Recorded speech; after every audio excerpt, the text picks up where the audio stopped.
Assalamualaikum warahmatullahi wabarakatuh. Apa kabar semuanya? Semoga dalam kondisi sehat ya. Kali ini kita akan membahas materi proyek penguatan profil pelajar Pancasila atau disebut dengan P5.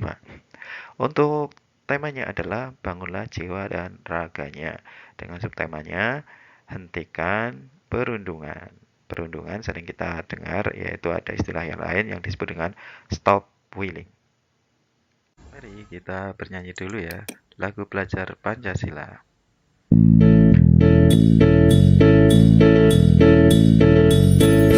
Belajar Belajar Pancasila, Pancasila, beriman dan beriman dan bertakwa bertakwa pada pada Tuhan Yang Tuhan Esa, Yang Esa dan dan berakhlak berakhlak mulia, mulia, berkebinekaan berkebinekaan global, global, gotong gotong royong royong mandiri, mandiri, kreatif kreatif dan dan bernalar bernalar kritis. kritis.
Oke, lanjutnya kita akan membahas materi, tapi sebelum itu adakah di sekitar Anda, yaitu jadi korban perundungan di sekolah SSR trauma, orang tua laporkan ke polisi. Ini dari koran Suara Merdeka ya di tanggal 31 Januari 2023. Jadi ada orang tua siswa yang melaporkan eh, temannya ke polisi. Ceritanya adalah SSR jadi korban bullying sejak Februari 2022. SSR kerap dibully secara verbal dan dengan kata-kata yang tidak pantas dan kasar. Aksi itu dilakukan pelaku di lingkungan sekolah. Bahkan, meja SSR di kelas pernah diberi tisu berisi kotoran. Wah, tega sekali ini temannya SSR. SSR tidak mau sekolah dan menjadi anak pemurung. Ini jadinya SSR itu menjadi pemurung. Sekolah telah menyelesaikan mediasi, dapat selesai, tapi ternyata ada siswa yang mengundah surat mediasi itu ke akun sosmed dan memberi tulisan yang terkesan menantang, sehingga orang tua dari SSR itu melaporkan ke polisi. Tahukah Anda bahwa 1.895 remaja alami perundungan secara siber. Pelakunya itu 1.182 siswa. Ini sumbernya Tribun ya, di tanggal 1 Februari 2023. Asosiasi Jasa Penyelenggara Internet Indonesia atau AJI melaporkan per 2021 sampai 2022, kelompok usia 13 sampai 18 tahun itu memiliki tingkat penetrasi internet tertinggi di Indonesia, yakni sebesar 98,64%. Berarti didominasi oleh usia 13 sampai 18 terhadap internet itu. Hasil penelitian Center of Digital Society atau CFDS per Agustus 2021 bertajuk Teenager Related Cyberbullying Case in Indonesia yang dilakukan pada 3.077 siswa SMP dan SMA seusia 13 sampai 18 di 34 provinsi di Indonesia menyebutkan bahwa 1.895 siswa atau 45% mengaku pernah menjadi korban, sementara 1.182 siswa atau 38% lainnya itu menjadi pelaku. Plafon yang sering digunakan dalam kasus cyberbullying ini adalah antara lain WhatsApp, Instagram, atau Facebook. Amankah sekolah kita? Ada kekerasan seperti ini, saling tendang-menendang, atau mengucilkan peserta didik yang lain. Menurut data Asesmen Nasional tahun 2021 menunjukkan bahwa 24% peserta didik berpotensi mengalami insiden perundungan di satuan pendidikan. Ini sumbernya di dpsd.kemendikbud.go.id. Menurut Anda familiar mana antara perundungan atau bullying? Mungkin ada yang masih asing tentang perundungan, lebih sering mendengar tentang bullying. Dua kata ini mempunyai arti yang sama. Kalau bullying dalam bahasa Inggris dengan perundungan dalam bahasa Indonesia. Bullying atau perundungan adalah suatu tindakan atau perilaku yang dilakukan dengan cara menyakiti dalam bentuk fisik, verbal, atau emosional atau psikologis oleh seorang atau kelompok yang merasa lebih kuat fisik maupun mental kepada korban secara berulang-ulang tanpa ada perlawanan dengan tujuan membuat korban menderita. Dari definisi ini kita bisa melihat ciri-ciri dari bullying, yaitu tindakan menyakiti, terjadi berulang-ulang, korban tidak mampu melawan. Kalau hal itu terjadi, maka bisa dikategorikan dalam bullying atau perundungan. Coba kita bedakan, yang namanya bercanda biasanya semua senang, tidak ada yang tersakiti dan posisinya setara. Kalau semuanya marah, ini bisa dikategorikan sebagai bertengkar, ada kemungkinan berdamai, posisinya setara. Berbeda dengan bullying atau perundungan, di sana ada yang disakiti dan kejadiannya berulang, posisi tidak setara. Lalu apa saja jenis dan bentuk perundungan? Ada 5 paling tidak yang bisa kita kategorikan. Yang pertama adalah bullying fisik, yaitu kekerasan atau tindakan fisik yang dilakukan bisa berupa menyakiti korban secara langsung seperti mencubit, mencekik, menendang, memukul, dan lain-lain, atau tidak langsung seperti merusak tas, merampas alat tulis, merobek buku, mencoret seragam, memalak, dan lain-lain. Yang kedua, bentuk kedua disebut dengan bullying verbal. Hal ini yaitu bullying yang dilakukan dengan kata-kata ya, sulit untuk dideteksi dan tidak memerlukan kekuatan fisik karena dilakukan dengan lisan. Contohnya adanya suatu penghinaan, pengejek, memberi julukan jelek, fitnah, gosip, celaan, ancaman kekerasan, dan lain-lain. Atau menyebut nama orang tua, ini yang sering terjadi. Jenis bullying yang ketiga disebut dengan bullying relasional, yaitu upaya pelemahan harga diri korban, memanipulasi persahabatan seperti mengucilkan teman, mengabaikan atau menghindari atau pengecualian. Sedangkan yang keempat disebut cyberbullying. Cyberbullying ini cenderung pada media yang digunakan untuk membullying, yaitu menggunakan peralatan elektronik yang terkoneksi dengan internet. Hal ini lebih berbahaya lagi karena bisa dilakukan dalam 24 jam per hari. Jadi tanpa ada batasan ruang, waktu, kapan saja dan di mana saja bisa terjadi. Kebanyakan bullying sekarang arahnya ke yang keempat ini, yaitu cyberbullying, karena kesempatan yang terjadi itu akan lebih banyak. Yang kelima disebut predosial bullying, yaitu bullying yang menyerang suatu ras atau golongan tertentu. Biasanya kerap menyerang orang-orang minoritas atau nampak berbeda dari lainnya. Hal ini bisa mengundang kejahatan rasial. Contoh dalam bullying ini ketika Anda orang ngapak, misalkan bicara di depan orang-orang yang tidak ngapak di Jogja atau di Solo. Mungkin saja perkataan Anda akan menjadi lelucon bagi mereka. Tapi sekarang sudah ada peribahasa ya, orang ngapak, orang keren. Maka eh, se seiring dengan zaman, hal itu tidak menjadi bullying. Kita identifikasi mata rantai bullying. Mata rantai bullying ini terdiri dari tiga komponen. Yang pertama disebut dengan pelaku, di mana pelaku ini bisa dilakukan oleh individu maupun secara kelompok atau bersama-sama. Pelaku bullying cenderung bersikap agresif, mempunyai keinginan kuat untuk mendominasi, toleran terhadap kekerasan, impulsif, dan memiliki empati yang rendah. Sedangkan yang kedua yaitu korbannya. Korbannya bisa juga berupa individu dan kelompok. Umumnya siswa yang lemah atau korban ini adalah orang yang lemah, tidak memiliki percaya diri, inferior, dan tidak mempunyai keberanian untuk melawan. Sedangkan yang ketiga adalah saksinya. Biasanya saksinya bisa berupa teman pelaku atau bahkan bisa ikut membullying ya, atau setidaknya mendukung dalam pelaku membullying.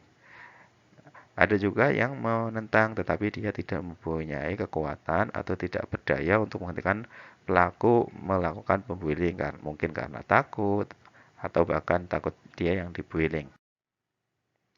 Bagaimana dampak bullying? Tentunya dampaknya akan eh, sesuai dengan pelaku atau sesuai dengan korbannya atau sanksinya. Kalau sebagai pelaku, ini akan menanamkan diri pada pelaku itu tidak berempati.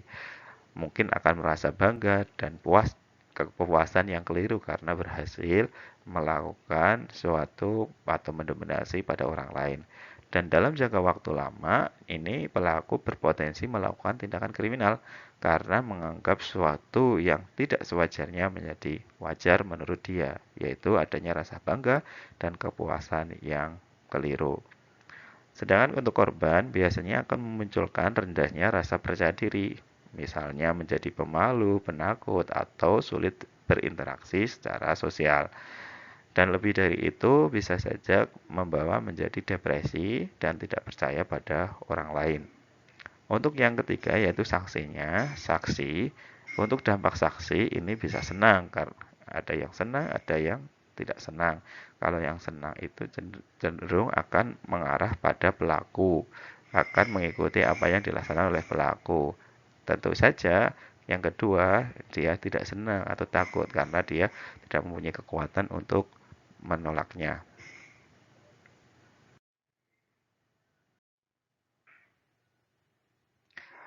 Yuk, teriakan yel-yel stop bullying. Oke, kalau dikatakan siap sekolah kita ramah anak, maka katakan siap.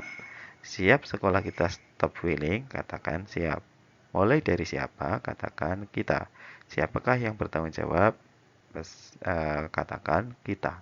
Oke, itu untuk contoh teriakan yel-yel. Bisa Anda praktekkan sendiri ya. Lalu lokasi bullying di mana saja? Lokasi yang rentan terjadi bullying di sekolah, tentu saja lokasi-lokasi umum. Contohnya di kelas. Di kelas bisa saja terjadi bullying bahkan oleh guru atau teman sebayanya. Kalau oleh teman sekelasnya cenderung pada saat pelajaran kosong. Yang kedua, kantin. Di kantin pun berpotensi untuk terjadinya bullying. Selanjutnya di tempat parkir atau tempat-tempat yang sulit diawasi oleh pihak sekolah. Contoh lagi di toilet, mungkin dikunci kamarnya dan sebagainya ya. Terus selanjutnya di lapangan, ejek-ejekan antara teman yang satu dengan yang lain. Dan yang berikutnya di lorong kelas. Karena di sini pemantauan oleh Bapak Ibu guru mungkin terbatas. Oke, dampak bullying di sekolah. Menurut penelitian Branch tahun 1993 dalam Network Regional Educational Laboratory tahun 2001 dan dalam Amnesty 2009 menunjukkan bahwa perilaku bullying berkontribusi terhadap yang pertama rendahnya tingkat kehadiran.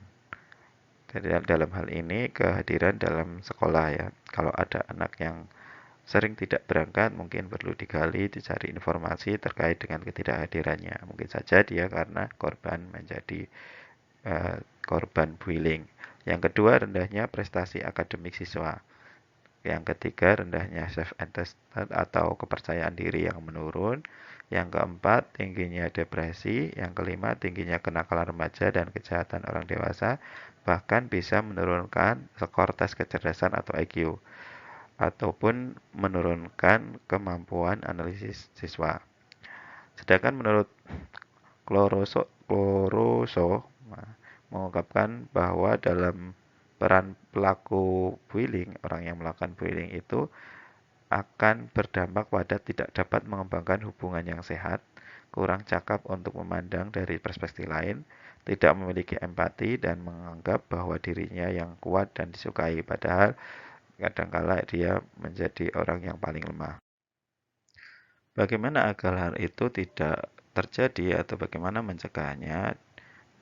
Pertama, tentu saja perlunya sosialisasi pemahaman, di mana sosialisasi ini tujuannya adalah untuk memunculkan kesadaran semua pihak. Nah, kesadaran ini bisa dibentuk dengan cara memberikan informasi atau sosialisasi terkait dengan perundungan di amanat pembina saat upacara, edukasi perundungan oleh guru di dalam kelas, ataupun membuat poster-poster terkait perundungan yang dipajang di lingkungan sekolah. Yang kedua, sensitif terhadap situasi dan kebutuhan korban. Artinya, seluruh komponen warga sekolah juga harus dilatih untuk memiliki rasa simpati dan juga empati kepada warga sekolah yang lain. Salah satunya adalah memperhatikan ciri-ciri orang yang mengalami perundungan dan selanjutnya menawarkan bantuan yang sesuai. Untuk tahap yang ketiga, tentu saja perlunya ada sebuah kebijakan, di mana kebijakan sekolah ini bisa bisa mengatur tentang mekanisme penanganan kasus atau sanksi-sanksi yang bisa digunakan untuk memberi efek jera. Yang keempat, memastikan mekanisme pelaporan kasus yang aman. Terkadang anak tidak akan mau melaporkan terkait dengan suatu kejadian karena takut akan sesuatunya. Maka sekolah perlu memiliki sistem sebagai salah satu cara agar agar kasus perundungan ini bisa lebih terungkap. Yang terakhir, mengadakan kegiatan anti perundungan. Kegiatan-kegiatan ini bisa berupa program kegiatan yang disematkan di ekstra atau ekstrakurikuler. Sebagaimana contohnya dapat dilakukan adanya mungkin hari anti bullying atau anti bullying day. Bisa juga dalam pentas seni, penandatanganan deklarasi anti perundungan oleh seluruh warga maupun ide-ide kreatif yang lainnya. Untuk lebih memahami hal itu, coba dilihat link dari Kementerian Pendidikan di bawah ini. Sebagai evaluasinya, Anda bisa menjawab pertanyaan-pertanyaan di bawah ini dan tentu saja bisa mengaplikasikannya. Oke, terima kasih. Sampai jumpa lagi. Assalamualaikum warahmatullahi wabarakatuh.